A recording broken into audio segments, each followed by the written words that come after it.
Welcome to Thought Leadership for the New Normal, a discussion series with Sacred Heart University deans. Today we're asking the questions, how is this crisis impacting what employers are looking for? And how is conflict resolution different for millennials entering the workplace today? Join us now live from the campus of Sacred Heart University in Fairfield, Connecticut, with your host, Kaye.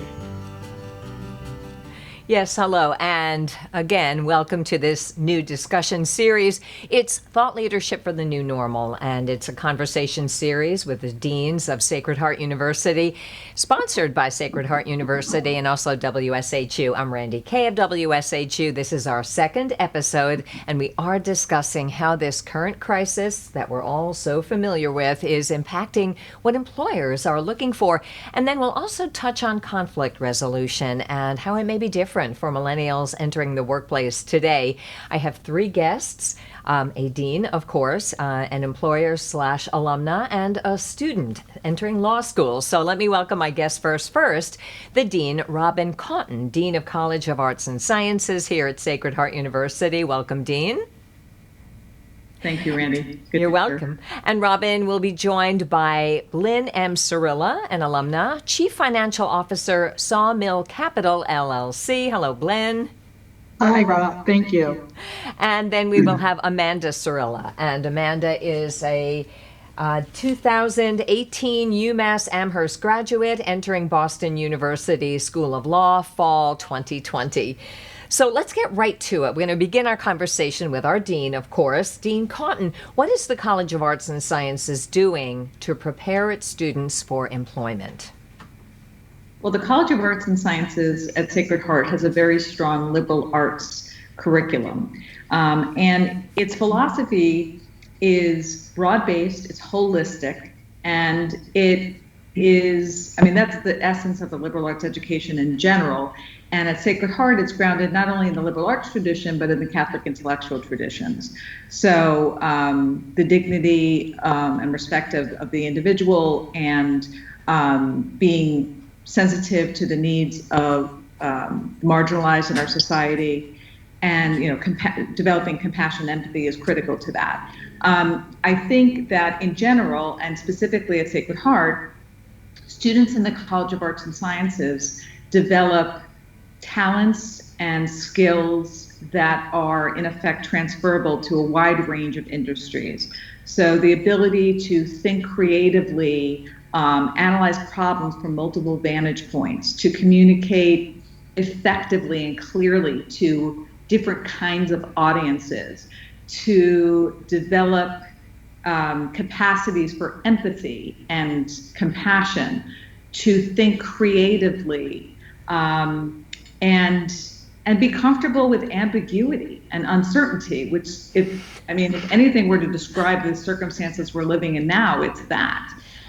So all of these, I think, are human talents or capacities that in effect lead to transferable skills that I think are of the utmost importance as students enter into the workplace for financial success, for professional success, and on a personal level, I think a liberal arts education is vital and instrumental in developing a meaningful life as well. So it's personal, professional, together. And then the other aspect is technical skills, and depending on what you study within the liberal arts and beyond, whether it's computer science or art or rhetoric, critical studies and communication, they all have a set of technical skills that go with that. And liberal arts education are interested in developing and cultivating both sets of skills. Thank you. I know I narrate a great number of audiobooks, and I've been a communications professor as well. And I also used to travel the country teaching what they used to call soft skills, which are really communication skills. They're people skills. They need to be renamed, I think.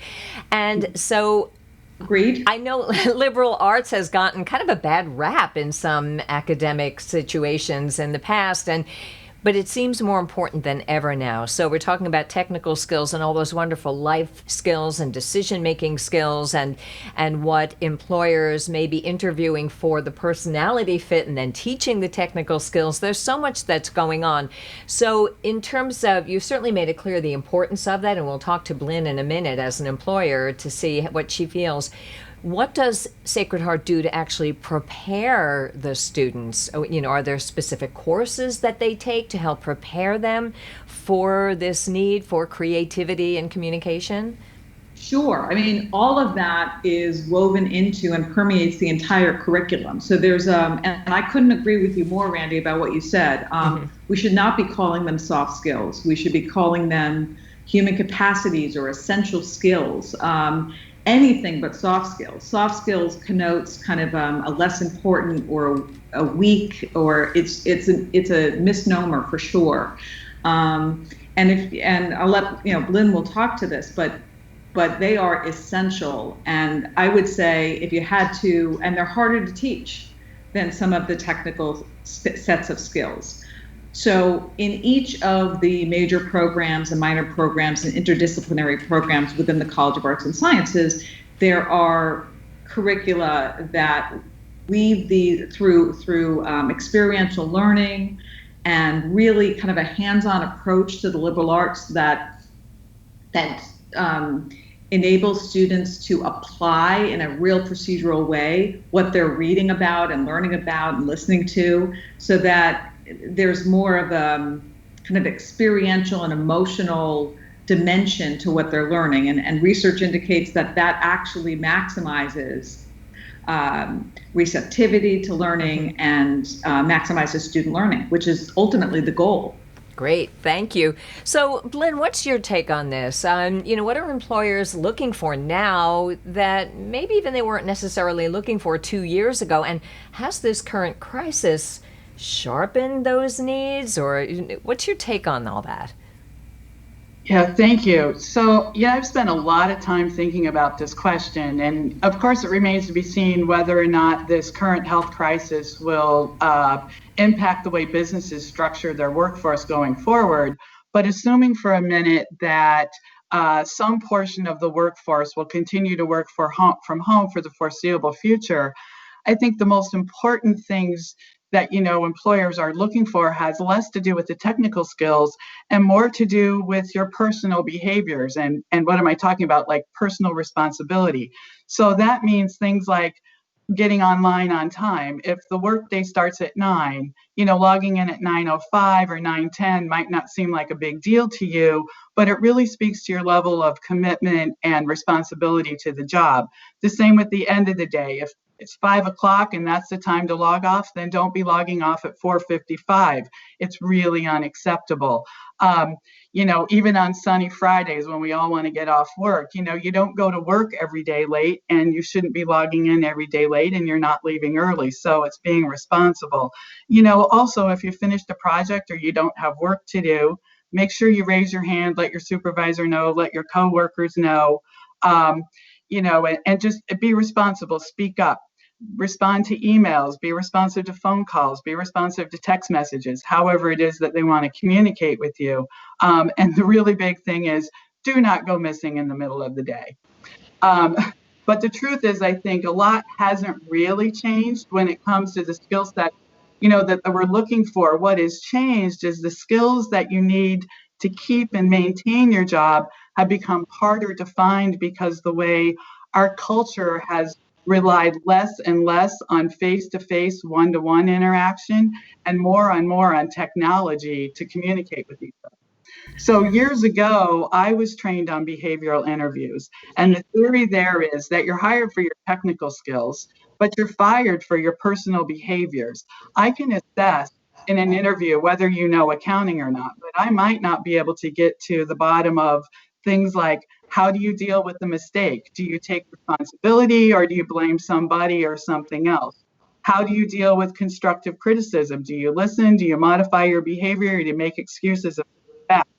How do you deal with tight deadlines? Do you work more? Do you ask for help? You miss the deadline. How do you deal with difficult coworkers? All those things are really important, and how well you deal with the variety of those issues that a lot of times can feel like conflict will make a big difference in keeping your job and even getting you promoted. So, strong interpersonal and verbal communication skills are really important. Never be afraid to speak up, offer ideas, give suggestions, but make sure those things don't come off as arrogant and sort of, aggressive. It's rarely what you say, it's more about how you say it. So, that's a really long answer to the question. The short answer is employers are looking for people who are highly responsible with strong interpersonal communication skills. Okay, thank you. Now, I got out of college quite a few decades ago, and that was pretty much what they were looking for then. So it's very interesting that it hasn't really changed, and yet what I hear in your answer is that it may seem more difficult to prove it or to use these skills because so much is done virtually now. So the face-to-face communication has this barrier, like you're all joining me on Skype and we're having a conversation, but we can't really look into each other's eyes. We can just look into each other's pictures, which makes it different. But it sounds like you're looking for the same things employers have always looked for. And yet in this specialized world, it may be harder to interview to those skills. Before I ask Amanda a specific question, do either of you want to respond to anything Blinn just said? Any responses to that? Yeah, I mean, that completely resonates with my experience as well. And I think the point is you can't overstate how important those interpersonal and just personal, behaviors. Yeah, behaviors. Thank you. Are they really are what separates people and what distinguishes candidates. And if a job candidate can demonstrate those personal behaviors, I've advised students and said, this set of skill you can learn, right? This software program will probably be obsolete in 5 years. What's most important is that you know how to learn, that you can self-discipline, that you can self-motivate, that you can self-regulate. Those kinds of things are above and beyond what distinguishes the successful from the less so. Yeah, and I think the problem is starting to become that people don't have the opportunity to develop those skills in the ways that they used to. That's definitely true. I would definitely agree, because so much of the communication is texting or through pick your Instagram or whatever, and there's less experience with actually forming whole sentences and looking someone in the eye while you're doing it.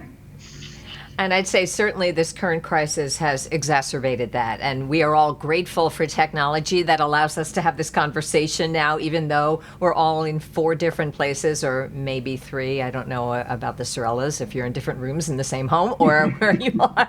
But we're in. Randye, go ahead. Randye, I would add, though, that despite this pandemic we're living through and all of its implications and working remotely and stuff, I've seen a lot of creativity on the part of faculty and staff and students in terms of how to remain connected, how to remain engaged, how to continue to build and maintain that sense of community that Sacred Heart is known for and what we pride ourselves on. So I think there is a way, and it's that creativity and adaptability that, again, goes to what Blinn was saying, is those personal interpersonal skills and talents that, to find other ways in this century to cultivate them within students. I think that's our challenge as educators.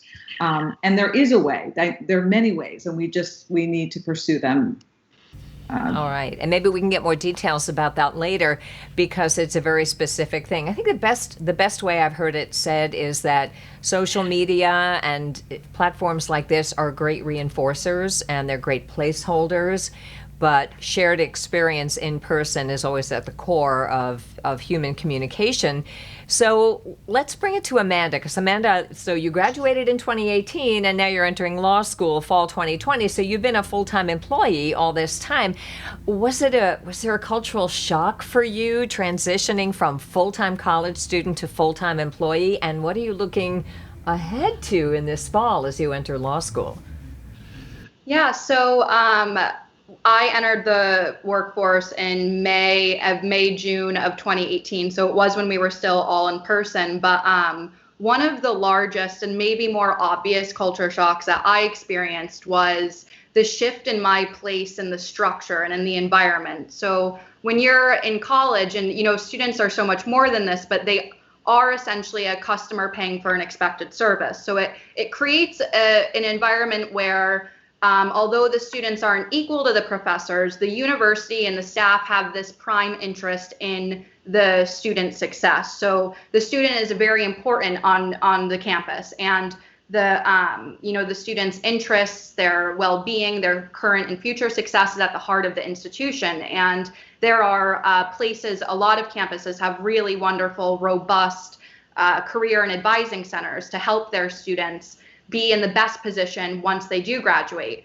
But these are great because it's important to have guidance as a student. It was really helpful to me, but it can also kind of be a negative in that it can take away a level of accountability in the students' first steps in their personal journey, where when you get into the workplace, you become a kind of you're a vehicle of the institution serving the client. So your interests aren't at the forefront of the process anymore, which is new because you just spent 4 years really investing in yourself and your education and everyone around you helping you do that. So like Blinn said, having those skills of being accountable, your boss or your colleagues won't chase you around to make sure you meet that deadline. They're going to depend on your time management skills to make that deadline, or your communication skills in the event you're not going to make the deadline. So it at times feels as if maybe you're not so as significant, but it's not that you're less important. It's that you're now a part of the process rather than the focal point of the process. Very interesting. Do you feel that college prepared you for this culture shock? Or did your mother prepare you? I don't know. It's family upbringing, of course, too, and we all teach in our own homes, personal responsibility. Do you feel that you were prepared for this to happen? Yeah, I think that no matter how prepared you are, it's uncomfortable and it's new. But I think that especially in the liberal arts communication, and Dean Cautin touched on this, having 4 years developing critical thinking and it really working on interpersonal skills, whether that's when it comes to, understanding an emotional situation or an uncomfortable situation or what's appropriate and inappropriate, those things come from the liberal arts education and are important no matter where you end up, what industry, a big corporation, a small business, it's essential. So I think that in my 4 years in school, I was definitely prepared with tools and skills that I utilized to make my time where I am more successful than had I not had those skills. Okay, wonderful. Thank you. Either of you want to chime in on this? Because the next thing I'm going to ask is about an article you wrote, Dean Cautin. Shoot. Unless, Blinn, you have something you want to add. No, I think she added that. She articulated that very well. It's very affirming what you said, Amanda. Yeah, it's true. Yeah, it's good to hear. Thank you. Wonderful. So, and I keep thinking, if these are millennials, the world's going to be fine. That's what I keep thinking whenever I really talk to someone of your generation, Amanda. You blow me away. So we're going to be fine. It's just interesting how you growing up in the digital world, being digital natives like you are, may have affected your process of communication. So we'll see, right? We'll see. Every generation has something. Dean Cautin, let me ask you, you wrote an article, it appeared in the Hartford Courant a few months ago about this controversy over liberal arts education, as we were mentioning. Can you share a little bit about this and your opinion, what you said? Right. So that article, if it's the one I think you're referring to, kind of unfortunately pitted the liberal arts against the STEM disciplines. And I took issue with it because, first of all, STEM, which, as you know, stands for science, technology, engineering, and mathematics. Science and mathematics are the liberal arts. So it doesn't really it's a false dichotomy. It doesn't make sense to pit them against. And moreover, they all should be working synergistically and collaboratively. And for that reason, I think it's one of the reasons why interdisciplinary has gained popularity. And we certainly try to incentivize that within the College of Arts and Sciences, because it's so important to see a problem or see an issue from multiple perspectives through different lenses. And that's another thing that liberal arts education helps one do. So I took issue with this false dichotomy, and then kind of explained that that indeed, humanities majors have decreased in number over the past decade or so, based on some false assumptions that, the data, to what Blinn was saying, the data is on the side of the liberal arts. If you talk to employers, if you measure salary 10 years out, there is, it is a recipe for financial, professional, and I think also personal success. So that's what the article was about. It was about the false dichotomy and how that's misguided. And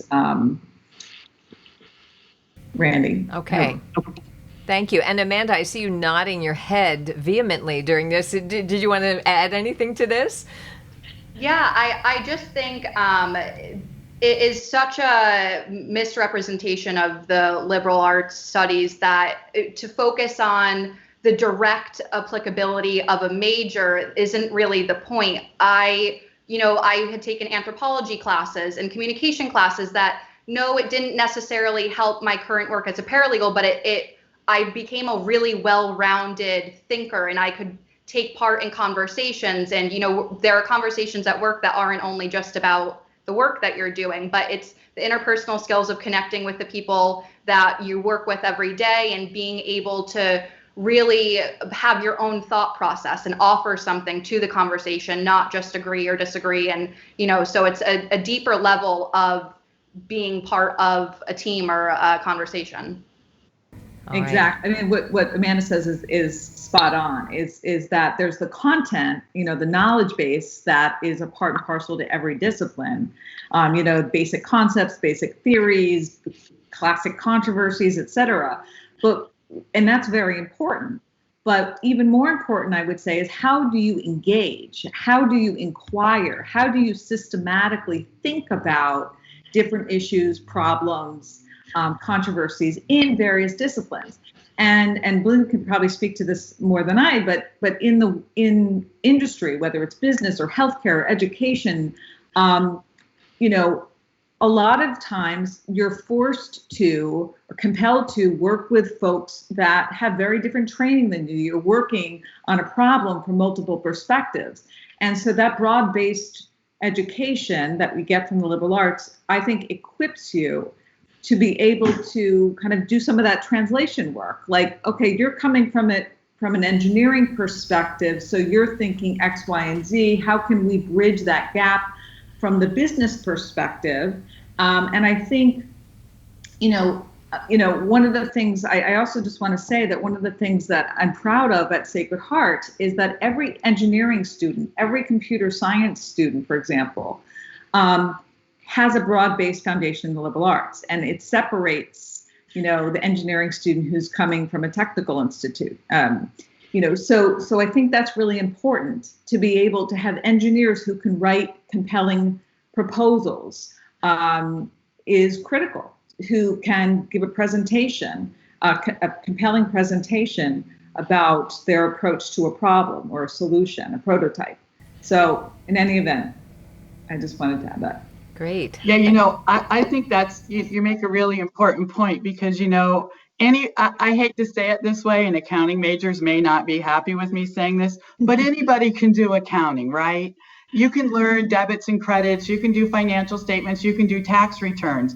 And I can hire lots of people that can do that. What I can't hire lots of people that have good intercommunication, personal interaction skills. That's harder, especially with things like accounting, where we're sort of in our heads all the time. So, I can find lots of good, smart, technically astute accountants. What is more difficult to find are the accountants, these good soft skills, interpersonal skills, communication skills, thinking outside of the box skills. And it speaks to the point that I also think it's harder to teach that it's not just reading a book and going through doing problem sets. These are talents and capabilities that have to be cultivated. Yeah. And so, pushing our students, even though they may push back or roll their eyes around getting up in front of a class and giving a presentation, it is so vital that they practice and practice and practice. So I couldn't agree more on that score. Yep.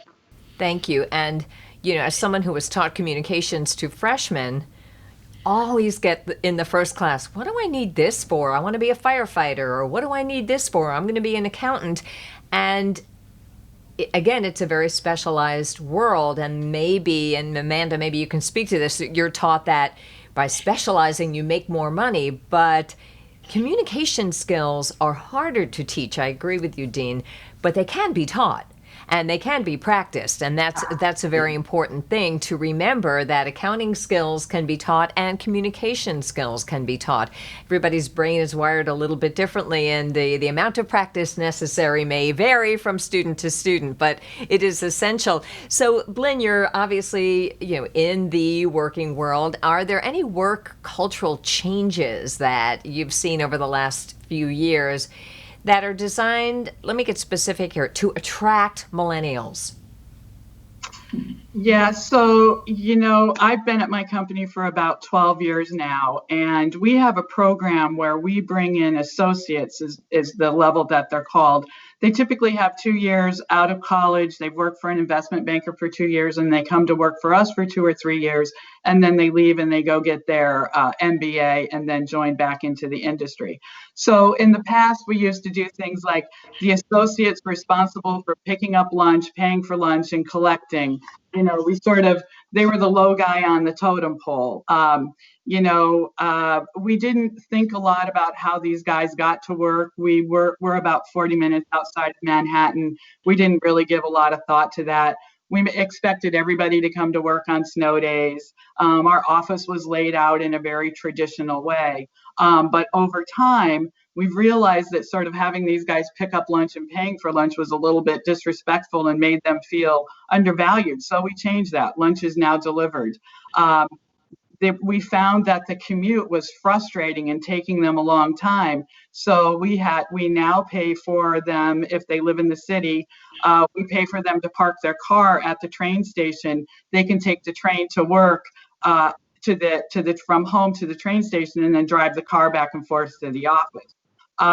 We also put in a snow day policy, because once these guys came into the office, they started saying, hey, boss, I can work from home just as effectively during a snow day than I can, at home as I can in the office. So, we sort of listened to that. And we've also recently renovated our office, and we got rid of sort of the traditional reception area reception desk waiting area, and have turned it into more of a collaborative team sitting with couches and chairs. So what we've actually really done is listened as they've come in, and they've made suggestions that they made to us in a self-confident, assertive way, not an arrogant way. And we have found that they have made us better, smarter, and stronger as we go through it. So I, for one, really love the fresh perspective that they bring. And I hope that all employers will take the opportunity to listen and modify how they function. I'll bet the older employees like the changes as well. Empathy, listening, allowing people to participate, teamwork. These are old skills. And maybe we just had to take a fresh look at it, which is great. It sounds like the changes you made are great. Anything to add, Dean or Amanda, to that? And then I want to talk about conflict resolution. No, I think it affects in a positive way the whole culture, the whole work environment, and the culture in the environment. So that, again, like you said, Randye, modeling empathy and translating that into action. So. I read somewhere that more people will leave a job if they feel undervalued than underpaid, or underappreciated than underpaid. And certainly it sounds by listening and going, oh, well, no wonder they're late to work, and just really making changes that made them feel valued and appreciated. Hopefully they'll come back to you when they have the MBA, which is great. Let's just, we're not really sidelining, but just a corollary of this is a specific thing about communication, which is conflict resolution. And this is important everywhere, in our marriages and our families and at school and certainly at work. So, Amanda, how do you think conflict resolution is different in college versus the workplace? Yeah, so I think that conflict resolution is most different in the workplace in that it feels less avoidable and more imminent. When you're in college, if you have a conflict with a professor or an advisor or even another student, a lot of the times these conflicts can be resolved over email, over a screen, and you're not forced to be face to face and have that conversation. And if a conflict can't be resolved online, a lot of the time, in my experience, students would make the choice sometimes to not go meet with the professor, and that would result in getting a lower grade, or not go meet face to face with the advisor, and that could result in not getting the class that you really want or even need, because it seems easier and safer than going and having that difficult and seemingly scary conversation. So in the workplace, there's not a lot of time from the time a conflict arises and your phone rings and your boss says, hey, let's stop by my office and let's have a chat. And so that, in that lack of exposure, or the level of avoidance that's available in college that not everybody takes, but it's there.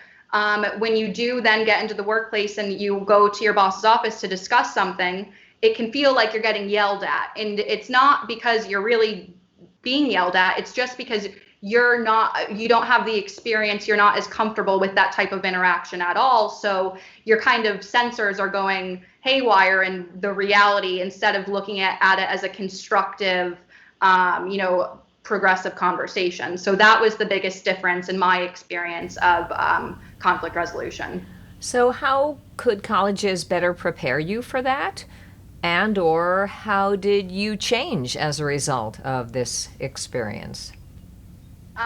One of the biggest things, a skill that I think everybody, regardless of the industry you go into, is to not always take things personally. Because when you take things personally, it can trigger kind of a defensive attitude, and there's no place for that. That's not helpful. So I think not taking things personally, and owning up with if you did make a mistake, if something did go wrong, apologizing, saying, I learned from this and I'm moving forward. That's how everybody wins at the end of the day. And, I think just not shutting down, staying calm, breathing, listening, and, not going to the mindset of that you're getting yelled at. It's that we're working towards making something better.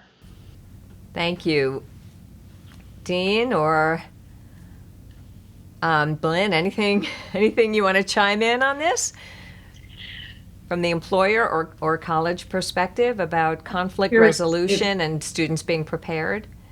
I'm curious if Amanda had any thoughts around what can colleges do to address this need, proactively, anticipating that these are issues for new graduates in the workforce.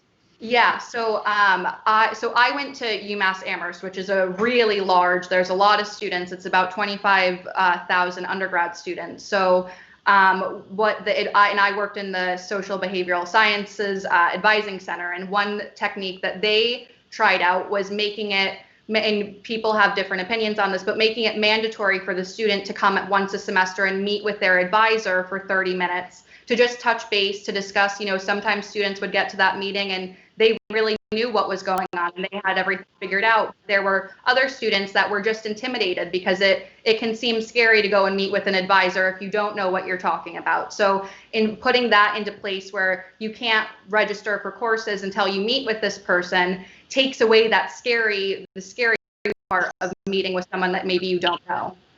Right. Thanks. That one. I have one closing question that you that wasn't on the list, but I'm going to ask it anyway. I'm curious about your thoughts, any of you, and I guess Blinn will start with you, about the current pandemic and the employment outlook and how everything's up in the air, obviously, but how things might be different for this graduating class who had their drive-by graduations. Any thoughts about, specific to this crisis, how we can further prepare students to handle what may be coming in the next year or so? Ooh. I know. Just, to bring it around to the current crisis, because this is all such important stuff. Everything feels exaggerated now because of fears of unemployment and uncertainty. Are these skills important in getting through this crisis and in finding employment? I read something interesting yesterday, Mark Cuban said. And he said that this is going to be the number one question that employers are going to start to ask. And that question is, what did you learn during the virus?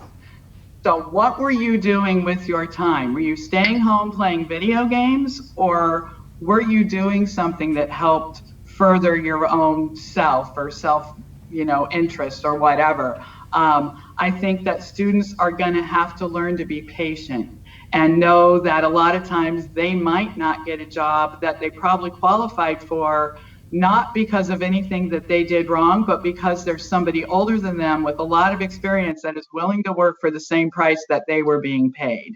So they're going to have to be prepared to deal with a lot of disappointment and being able to continue to pick themselves up, be positive, and don't give up, because it will change. And continue to further yourself while you have downtime. Great. So students, you may be asked, what did you do during this crisis? How did you handle it? How did you react to it? And what did you learn during this crisis? And that's really important to know that may be an interview question coming up.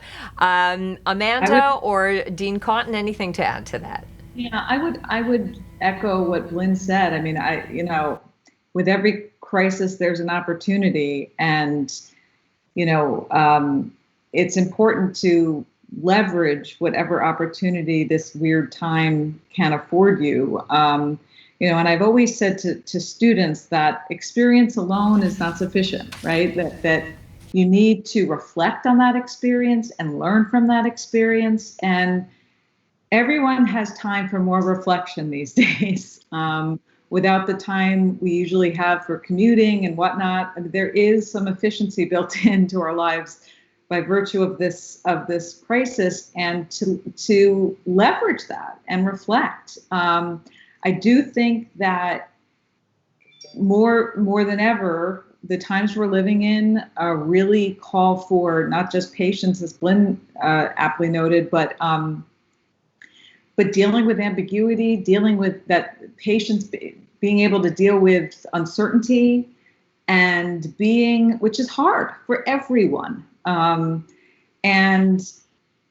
being able to be agile, to be adaptable. That we don't know exactly what's going to happen, but whatever happens, we'll deal with it. We will meet the challenge, and the extent to which you can internalize that and do things that affirm that and build your confidence in that. That's time well spent, I think. Thank you. So replacing what I did on my summer vacation will be how I handle the coronavirus pandemic. Last, hear from the millennial. Amanda, anything to add to that? I think one of the, echoing both Dean Cautin and Blinn, that even if, you are going to interviews, and instead of, if you don't get the job, getting down, getting upset, focus on, you just, met a new contact, you just got more practice interviewing, you are building your experience, and it's a process, and it's okay that if you're uncomfortable or if it's not going exactly how you pictured it, because that's life. And just, stay dedicated to what you really are passionate about, and not let, 1 or 2, 3 bad outcomes deter you from continuing on. All right. Thank you so Cautin and Blinn and Amanda for joining us today. These are Conversations for the New Normal. I'm Randye Kaye from WSHU for Sacred Heart University, and I encourage you to join us again. And if you join us live, you can always ask questions in the comment box and be part of the program. So our next episode in our Dean series is July 8th at 2 p.m. We'll see you then. Thank you.